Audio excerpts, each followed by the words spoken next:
We the new Packers. Young and turn. The Green Bay Packers win over the Seattle Seahawks 30-13. In the first half, we completely dominated this game. And I love what I'm seeing from this team going forward. Obviously, in that second half, I would have liked more. I like this to play a lot better. We fumbled with the Jacobs fumble. But after that, we stayed resilient. We didn't let the pressure get to us. And we won this game. Shout out this new, young, and exciting Packers team. We are 10-4 now. With this win, we have a 99% chance to make the playoffs. It would, if we lose out, would still be 95, so we'd still clinch. But with this win, we are now 10-4 in a very good NFC North. Obviously, we're 0-2 in the North. We lost 1-2 in the North. We lost to the Lions and Vikings and Eagles. Three of the best teams in the NFC right now. And the Packers managed to have close games against every single one of them. Next game, obviously, is against the Saints. If we win, we clinch a playoff spot. I believe if the Falcons win, we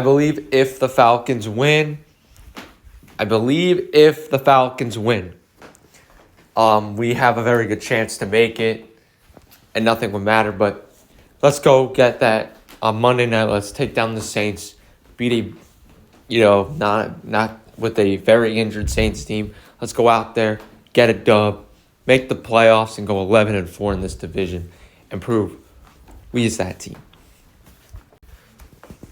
Outside of that, Jordan Love with a very good game. Only had 7 incompletions the whole game, 229 yards, 2 touchdowns. Jordan Love made some absolutely good throws this game. There were some forced, but some of the throws that Jordan Love was making today were impressive throws. The one of Romeo Doubs that, in the back corner of the end zone was an incredible throw. Then he threw one up to Tucker Kraft on a free play. He caught that. But, everybody talks about Love's picks. In his last 4 games, he's not thrown a single pick. Jordan Love been playing a very good level. And the last 4 games that the Packers have played, the only loss that was bad was that Detroit game. Was the only reason we lost that game was because we didn't have a defense. But love the way this offense is playing. Josh Jacobs with another very good game, 136 yards, a touchdown. He dominated the ground game again. He continues to be a problem. In the second half, he was shut down. That's credit to a good Seattle Seahawks defense. First half, we were dominating. In the second half, they really were able to control the pace of the game. Romeo Doubs came back from his concussion, got 40 yards, 2 touchdowns. He absolutely played a hell of a game. When you put him on fade balls, he can make anything happen with this offense. Jaden Reed with 61 yards, 5 receptions. Look at when they utilize Jaden Reed. This is what the Packers need to do. Shout out Christian Watson, had some really nice catches today. A toe tap on the sideline from Love. But outside of that, the offense was really good in that first half. Jordan Love, even throughout this game, was making very good throws. But in the second half, the Packers' offense really stalled out. And that's credit to Seattle. They kept the offense from getting any more points than what they could have got. The Packers should have had a lot more points than 30, if we're being quite honest here. And that's a problem. 5 for 12 on third down, 2 for 4 in the red zone. Obviously, red zone continues to be a lacking problem. And then 5 for 12 on third downs. That has to be better too. We missed 7 third downs that game, and we had 2 missed red zone opportunities. We got to improve on that. But 396 yards on a good Seattle Seahawks defense. 32 minutes of time of possession, really good there. And then this defense, 27 penalty yards. We only had 27 penalty yards. Very good there. Still had some really bad holdings. I'm going to be honest on the Seattle and Packers side. I think the penalties on the Packers and Seahawks were pretty light. I don't think any of the Packers holdings and Seahawks holdings were holdings. So I'm just going to be honest on that side of the game. I think, obviously, the offsides, the false starts, those are natural. The holdings, there were some missed false starts in this game, so that's another thing. 7 sacks. The Packers were able to get to the quarterback, which is something they have not been able to do. Now, obviously, the Seahawks offensive line need to play a lot better than that. You cannot. And Gino got hurt. Obviously, they brought in Sam Howell.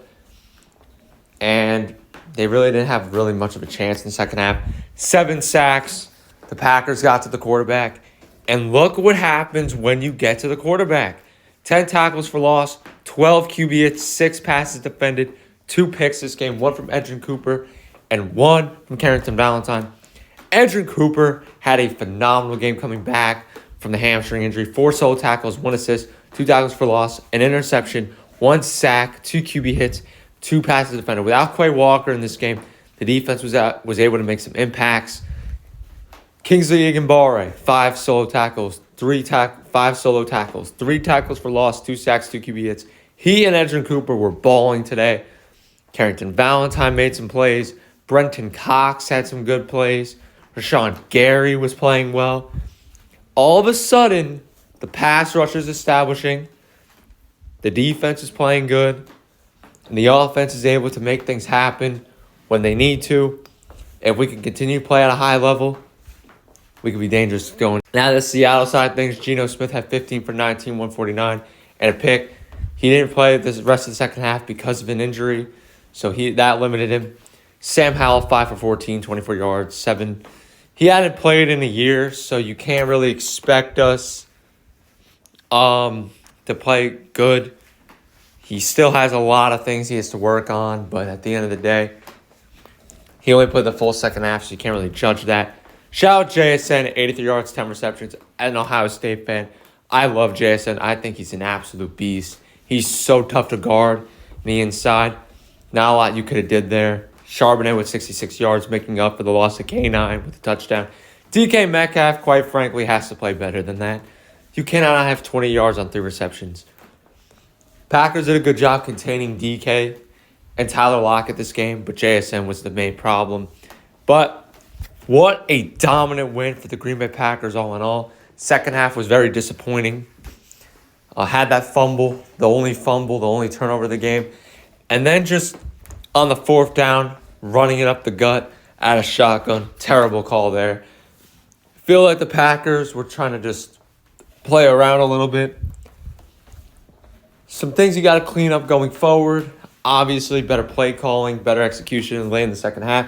But at the end of the day, Packers won this game, beat down Seattle. With this win, the Vikings will clinch a playoff spot. Obviously, I think they would have either way if they beat the Bears, but we did get the Vikings in the playoffs, so they are in. So obviously, we could hope maybe that if we beat the Vikings and they lose the rest of the games down the stretch, we could jump them to get to the 3 seed. I would personally want a lower seed, so we don't have to play in LA. If we get the 5 seed, we would have to play the 4, being the Rams. So I would rather play. Honestly, I'd rather play Tampa, but either or is fine with the current playoff spot. But Packers got a big road win. This was huge. Now we play our final primetime game of the year. I have an opinion. I want to ask Viking fans this: should the NFL flex the Packers and Vikings game out of the 1 o'clock time slot? I would very well not be shocked if that game is flexed to a late game. That game is massive to decide the second place spot in that division. Obviously, if the Packers beat the Saints, they will make the playoffs, which I would expect that. They have a 99% chance now. So whatever happens down the stretch, the Packers will basically make it. If they lose out, they'll go down all the way to 95%. So the Packers would still make the playoffs in that regard. Because the only team that could maybe jump us was the Commanders. But with the win that the Packers just got, it really wouldn't affect much at all. But, hey, the Packers won. See you all in the next video. Go Pack, go. Let's make the playoffs next week. Let's dominate the Saints. Let's continue to prove on prime time we're an issue.